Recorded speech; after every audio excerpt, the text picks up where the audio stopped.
మన ఇండియాలో అత్యధికంగా భూములు ఎవరికి ఉన్నాయని మనం చూసుకున్నట్లయితే ఫస్ట్ ప్లేస్లో వచ్చేది మనకు ఇండియన్ ఆర్మీ వాళ్ళు అనమాట. వీళ్ళకి ఎక్కువ భూములు అయితే ఉన్నాయి.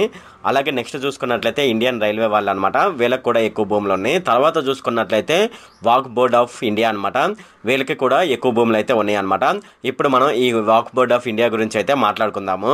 2026లో సమాచార కమిటీ నివేదిక ప్రకారం మనం చూసుకున్నట్లయితే భారతదేశంలో ప్రపంచంలో అతిపెద్ద వాక్ భూమి కలిగి ఉందని చెప్పడం జరిగిందనమాట. దాదాపుగా 6 లక్షల ఎకరాల భూమిని అయితే ఇది కలిగి ఉంది. అంతేకాకుండా 4.9 లక్షల రిజిస్టర్డ్ వాక్ భూమి ఆస్తులను అయితే కలిగి ఉందన్నమాట. ఈ ఆస్తుల మార్కెట్ విలువ చూసుకున్నట్లయితే సుమారుగా 1,20,00,00,000 కోట్లు అయితే ఉంటుందన్నమాట. ఇది 2006 లెక్కల ప్రకారం అయితే ఉందన్నమాట. ఇప్పుడు మనం చూసుకున్నట్లయితే ఇది కనీసం 10 రెట్లు పెరిగే అవకాశం అయితే ఉండవచ్చు. అయితే ఈ వాక్ భూములు అనేది ఎక్కడెక్కడ ఉన్నాయని మనం చూసుకున్నట్లయితే ప్రతి రాష్ట్రంలోనూ, అలాగే ప్రతి జిల్లాలోనూ, అలాగే ప్రతి మండలంలోనూ, అలాగే ప్రతి గ్రామంలోనూ ఈ వాక్ బోర్డు అయితే ఈ వాక్ భూములు అయితే కలిగి ఉందన్నమాట. అయితే ఇప్పుడు మనం ఈ వీడియోలో వాక్ బోర్డ్ అంటే ఏమిటి, ఈ వాక్ బోర్డుకి ఇన్ని ఆస్తులు ఎలా వచ్చాయి, అసలు వాక్ బోర్డు చట్టం అనేది ఎప్పుడు తయారు చేయబడింది, అసలు వాక్ బోర్డుకి సంబంధించిన వివాదాలు ఏ విధంగా ఉంటాయి అనే విషయాలు అయితే మనం ఈ వీడియోలో డిస్కస్ చేద్దాము. ఈ వీడియోలోకి వెళ్ళే ముందు నా దగ్గర రిక్వెస్ట్ అండి, అదేంటంటే ఈ వీడియో కనుక మీకు నచ్చినట్లయితే ఇక్కడ క్రింద ఉన్న రెడ్ కలర్ సబ్స్క్రైబ్ బటన్ మీద అయితే ప్రెస్ చేయండి. ఇలా మీరు రెడ్ కలర్ సబ్స్క్రైబ్ బటన్ మీద ప్రెస్ చేయడం వల్ల నేను చేసిన ప్రతి ఇన్ఫర్మేషన్ వీడియో అనేది అందరికంటే ముందు అప్డేట్ రూపంలో మీ మొబైల్కి అయితే చేరిపోతుంది. ఇప్పుడు మనం వీడియోలోకి అయితే వెళ్ళిపోదాం. తమిళనాడులోని ఒక ఊరు మొత్తం తమ భూమేనని వాక్ బోర్డు అయితే వాదించిందనమాట.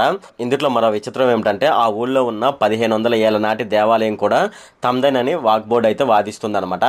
ఇంకో విషయం ఏమిటంటే తమిళనాడులోని తిరుచిరాపల్లి జిల్లాలో కావేరీ నది తీరంలో తిరుచెంతురై అనే ఒక గ్రామం అయితే ఉందన్నమాట. ఆ గ్రామానికి చెందిన ఒక రైతు తమ భూమిని అమ్మేందుకు స్థానిక రిజిస్టర్కి అయితే దరఖాస్తు అయితే చేసుకోవడం జరిగిందనమాట.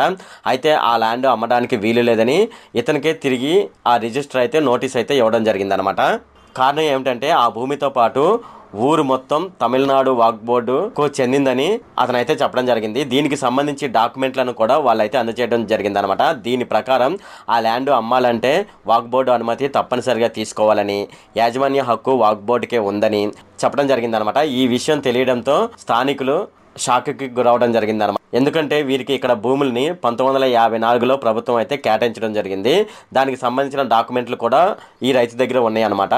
తాజాగా ఈ వాక్ బోర్డు విషయం వెలుగులోకి రావడంతో గ్రామస్తులైతే షాక్కి గురవడం జరిగిందనమాట. ఈ భూములు వాక్ బోర్డుకు ఎలా చెందుతాయని వాళ్ళైతే ప్రశ్నించడం జరిగిందనమాట. పైగా ఆ ఊరి పరిధిలో 1500 ఏళ్ల నాటి సుందరదేవి ఆలయం కూడా ఒకటైతే ఉంది. ఇది కూడా వాక్ బోర్డుకి సంబంధించిందని. అయితే వాక్ బోర్డు భూములు ముస్లిం సామాజిక వర్గానికి చెందినవే ఉంటాయి. ఈ భూముల పరిధిలోకి హిందువులకు సంబంధించిన గుళ్ళు వంటివి ఉండే అవకాశం లేదని, కానీ ఇక్కడ గుడి ఉండడం వల్ల భూములకు వాక్ బోర్డుకు సంబంధం లేదని గ్రామస్తులు అయితే అంటున్నారనమాట. ఇక్కడ ముస్లింలు నివసించినట్లు ఆనవాళ్లు కూడా లేవని వాళ్ళైతే వాదిస్తున్నారు. ప్రస్తుతం అయితే ఈ విషయం బయటపడడంతో తమ భూములు ఊరి విషయంలో అక్కడ స్థానికులు అయితే ఆందోళన వ్యక్తం చేయడం జరిగిందనమాట. మనకు స్వతంత్రం వచ్చిన తర్వాత వాక్ బోర్డు చట్టం 1954లో పెట్టడం జరిగిందనమాట. అప్పటి నుంచి ఇది అనేక సవరణలు అయితే చేయడం జరిగిందనమాట. చివరిగా వాక్ బోర్డు చట్టం 1995ని రూపొందించడం జరిగిందనమాట. ఈ చట్టం సెంట్రల్ వాక్ బోర్డు మరియు రాష్ట్ర వాక్ బోర్డులను అయితే ఏర్పాటు చేయడం జరిగిందనమాట. ఈ చట్టం ప్రకారం 1995 వాక్ బోర్డు చట్టం జమ్మూ కాశ్మీర్ రాష్ట్రానికి అయితే వర్తించదు, అలాగే అజ్మీర్ దర్గాకు వర్తించదని అప్పుడే పేర్కొనడం జరిగిందనమాట. అయితే ప్రస్తుతం కేంద్ర ప్రభుత్వం ఆర్టికల్ 370ని రద్దు చేసిన కారణంగా జమ్మూ కాశ్మీర్ కూడా ఈ వాక్ బోర్డు చట్టం అనేది వర్తిస్తుందని చెప్పడం జరిగిందనమాట. అయితే ఇప్పటి వరకు ఇది ఆచరణలోకి రాలేదని చెప్పవచ్చు. 1945లో వాక్ బోర్డు చట్టం అయితే రావడం జరిగిందనమాట. ఈ వాక్ బోర్డు చట్టం రావడానికి ముందు 40 ఏళ్ళ క్రింద ఒక చట్టం అయితే ఉండేదన్నమాట. సో ఆ చట్టాన్ని కుట్రపూరితంగా కాంగ్రెస్ ప్రభుత్వం పివి నరసింహారావు ప్రధానిగా ఉండగా ఆ పాత చట్టాన్ని రద్దు చేసి 1995లో కొత్త చట్టాన్ని అయితే పార్లమెంట్లో ఆమోదింపజేసింది. అయితే ఈ చట్టం ప్రకారం వాక్ బోర్డుకు హిందువుల ఆస్తులను కేవలం ఒక నోటీస్ ద్వారా స్వాధీనం చేసుకునే హక్కును ముస్లింలకైతే కల్పించడం జరిగిందనమాట. 2004 నుంచి 2013 వరకు ఎన్నో ఆస్తులను అయితే ఈ చట్టం ద్వారా ముస్లింలకైతే ఇవ్వడం జరిగిందనమాట. ఆ తర్వాత 2013లో మరో చట్టం తీసుకురావడం జరిగింది. 1995 చట్టానికి పూర్తిగా స్వేచ్ఛనిచ్చిందని చెప్పవచ్చు అనమాట. అదేమిటంటే పచ్చజెండా పాతితే చాలు అది వాక్ బోర్డు స్థలమేనని ప్రభుత్వం అయితే చెప్పడం జరిగిందనమాట. వాక్ చట్టం 1995లో సెక్షన్ 3 ప్రకారం ఆ భూమి ముస్లింలకు చెందిందని వాక్ భావిస్తే అది వాక్ బోర్డు కింద వస్తుందని ఈ చట్టం అయితే చెప్తుందనమాట. ఇక్కడ మనం చూసుకున్నట్లయితే తమకు కావాల్సిన భూమిని పొందడానికి వాక్ బోర్డు నుంచి ఎటువంటి రుజువైన పత్రాలు కూడా అవసరం లేదనమాట. అది మా భూమి అని వాళ్ళు అనుకుంటే అది వాళ్ళకి ఎందుకైతే వెళ్ళిపోతుందని అప్పటి చట్టం ప్రకారం అయితే వాళ్ళైతే చేయడం జరిగిందనమాట. అయితే ఇక్కడ మీ ఆస్తి మీది కాదని వాక్ బోర్డుకు చెందిందని వాక్ బోర్డు భావిస్తే అప్పుడు మీరు కోర్టుకు కూడా వెళ్ళే అవకాశం అయితే లేదనమాట. ఒకవేళ మీరు ఆ భూమికి సంబంధించి కోర్టుకి వెళ్ళదలిస్తే మనకు స్పెషల్గా సివిల్ కోర్టులు అంటూ ఏముండవు అనమాట. వాక్ బోర్డుకి సంబంధించి ఒక ట్రిబ్యునల్ అయితే ఉంటుంది. ఆ ట్రిబ్యునల్కి వెళ్ళవలసి ఉంటుంది అనమాట. అయితే వాక్ బోర్డులోని సెక్షన్ 85 ప్రకారం అది మీ సొంత భూమి అని వాక్ బోర్డు ట్రిబ్యునల్ను మీరు సంతృప్తి పరచకపోతే ఆ భూమిని ఖాళీ చేయమని మిమ్మల్ని ఆదేశించవచ్చు అనమాట. ట్రిబ్యునల్ నిర్ణయమే తుది నిర్ణయం అనమాట. మీరు దానికి సంబంధించి పై కోర్టుకి వెళ్ళడానికి వీలు లేదు. తుది నిర్ణయం ట్రిబ్యునల్దే అనమాట. వాక్ ట్రిబ్యునల్ నిర్ణయాన్ని ఏ సుప్రీంకోర్టు కూడా మార్చలేవు అనమాట. వాక్ బోర్డు చట్టంలోని సెక్షన్ 40 ప్రకారం వాక్ బోర్డు ఒక వ్యక్తి భూమిపై దావా వేసినప్పుడు భూమిపై హక్కును నిరూపించుకోవడానికి వాక్ బోర్డు బాధ్యత కాదనమాట. ఆ భూమి యొక్క నిజమైన యజమాని ఉంటాడు కదా, అతనే ఆ భూమి తమదేనని నిరూపించుకోవాల్సి ఉంటుందన్నమాట.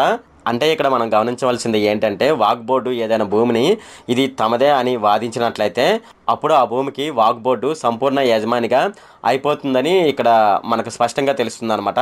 అప్పటి కాంగ్రెస్ ప్రధాని పివి నరసింహారావు తెచ్చిన చట్టంలో సెక్షన్ 40 ప్రకారం ముస్లిం మత అవసరాలకు వినియోగించబడుతుందని భావిస్తే దేశంలోని ఏ ప్రాంతంలోనైనా ఎవరికి చెందిన ఆస్తినైనా స్వాధీనం చేసుకునే హక్కు వాక్ బోర్డుకి అయితే ఉంటుందని సెక్షన్ 40 ప్రకారం అయితే మనకు తెలుస్తుంది అనమాట.